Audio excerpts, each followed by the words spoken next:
The headline didn't just crawl across the bottom of the screen.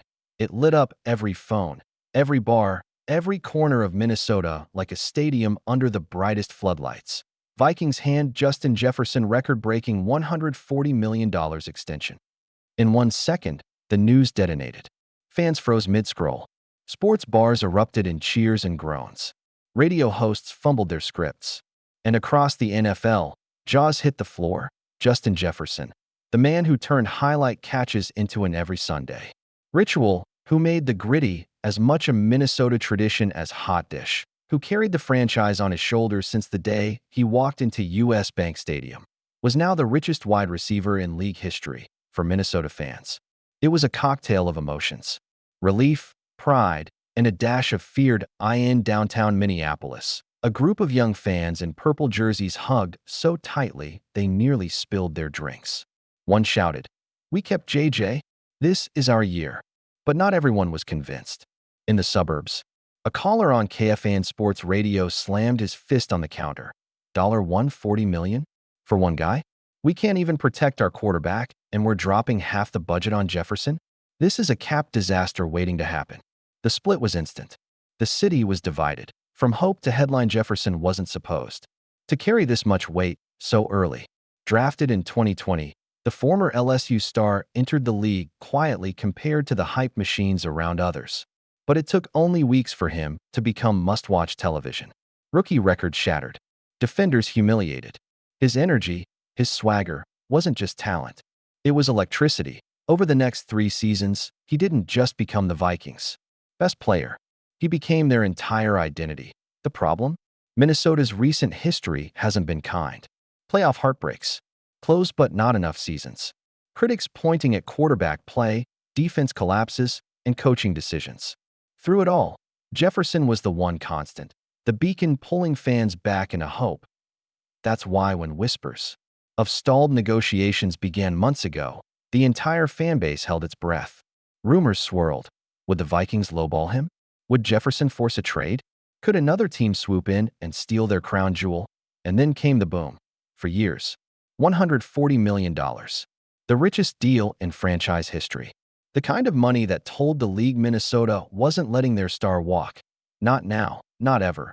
The media meltdown within minutes. ESPN and FS1 were in chaos. Stephen A. Smith thundered, "This is absolutely what you do. You don't let Justin Jefferson walk out the door. This man is box office. He is the Minnesota Vikings." Skip Bayless sneered back, "This is lunacy. A wide receiver at quarterback money. The Vikings are paying for highlights, not wins. You don't tie your future to a guy who can't throw the ball." Shannon Sharpe shook his head. "Skip, you're missing the point. This ain't just about Jefferson. This is about sending a message to the fans, to the locker room, to the entire NFL, that the Vikings are serious. You build dynasties by keeping your stars." The debate raged, and fans on both sides fanned the flames. Twitter, or X, as Elon Musk insisted on calling it, exploded with hashtags. Hashtag Dynasty in Purple, hashtag Cap Suicide, hashtag JJettas Forever in Buffalo. Chiefs and Eagles fan pages, mockery ran wild. "Minnesota just mortgaged their future," one tweet read. In Green Bay, Packers fans laughed cruelly. "Congrats on wasting money while we own the North." But inside Minnesota, the tension felt heavier. This wasn't just a headline. This was their future. The locker room ripple inside the Vikings facility. The extension announcement hit like a thunderclap. Teammates were quick to show love. Kirk Cousins reportedly walked over to Jefferson, clapping him on the back with a grin. "You deserve every penny, brother." But even in the congratulations, reality seeped in. One veteran lineman whispered to a reporter, "Good for Justin. But what does this mean for the rest of us?" Because in the NFL, every dollar counts. With Jefferson commanding $140 million, eyes immediately turned to the future. What about keeping star linemen? What about building a defense? What about Cousins himself? The celebration was real, but so were the questions. The twist then came: the leak that late-night insiders began whispering. The Vikings hadn't just paid Jefferson out of loyalty. They'd paid him out of fear. According to reports, both the Kansas City Chiefs and the Philadelphia Eagles had quietly reached out to Jefferson's camp. The message was clear. If Minnesota hesitated, They were ready to pounce with blockbuster offers. Suddenly, the narrative flipped. Was this a masterstroke by the Vikings, or a panic move to avoid losing their star? In Minneapolis bars, fans who were celebrating hours earlier grew quieter. Wait, one muttered into his beer. So we didn't secure him because we wanted. We secured him because we were scared.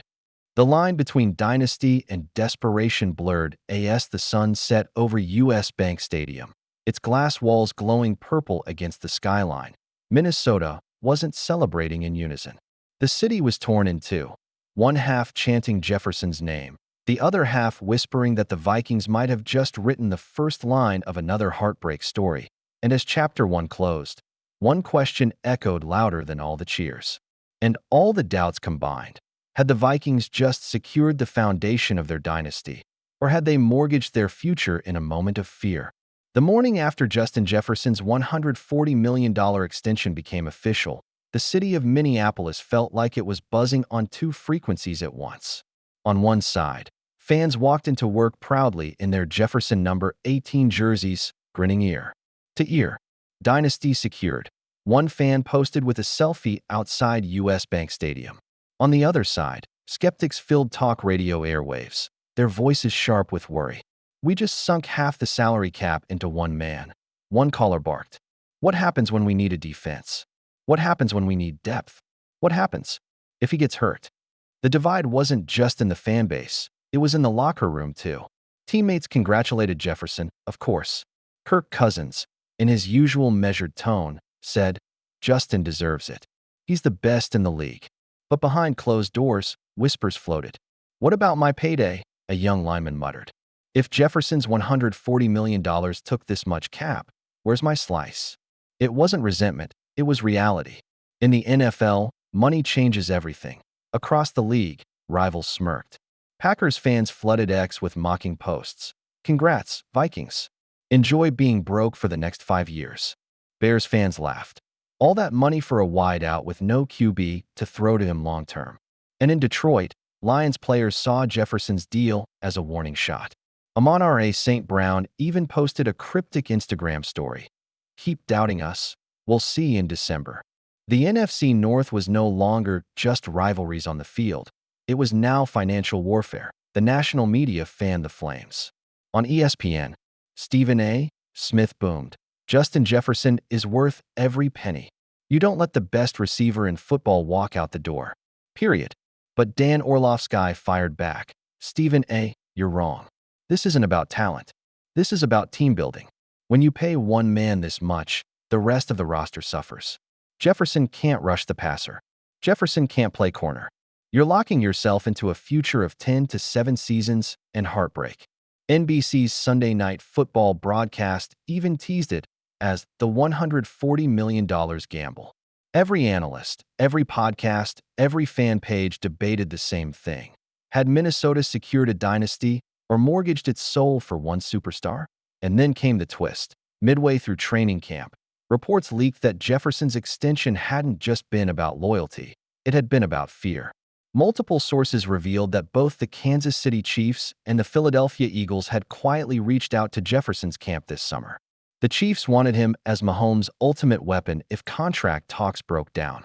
The Eagles envisioned pairing Jefferson with A.J. Brown and Devonta Smith to create an unstoppable trio. The whispers were chilling for Vikings fans. Had Minnesota paid $140 million because Jefferson was their plan, or because they were terrified of losing him to a Super Bowl powerhouse? The story hit Minneapolis like a bomb.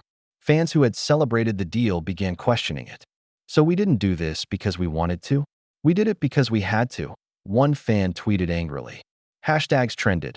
Hashtag Jefferson deal, hashtag fear money, hashtag Vikings gamble inside. The Vikings building, the pressure mounted. Head coach Kevin O'Connell knew his locker room needed unity, but even he admitted privately to reporters, this contract changes expectations for everyone. Every snap Justin takes now is tied to this franchise's future. The climax came in Week 1, a primetime showdown against the rival Green Bay Packers at Lambeau Field. The buildup was electric. Packers fans waved fake $140 million bills with Jefferson's face printed on them, chanting, "Overpaid. Overpaid." The Vikings needed Jefferson to silence the noise, and for 3 quarters, he did. He torched the Packers' secondary, racking up catches, yards, and a dazzling touchdown grab that left even Green Bay fans shaking their heads.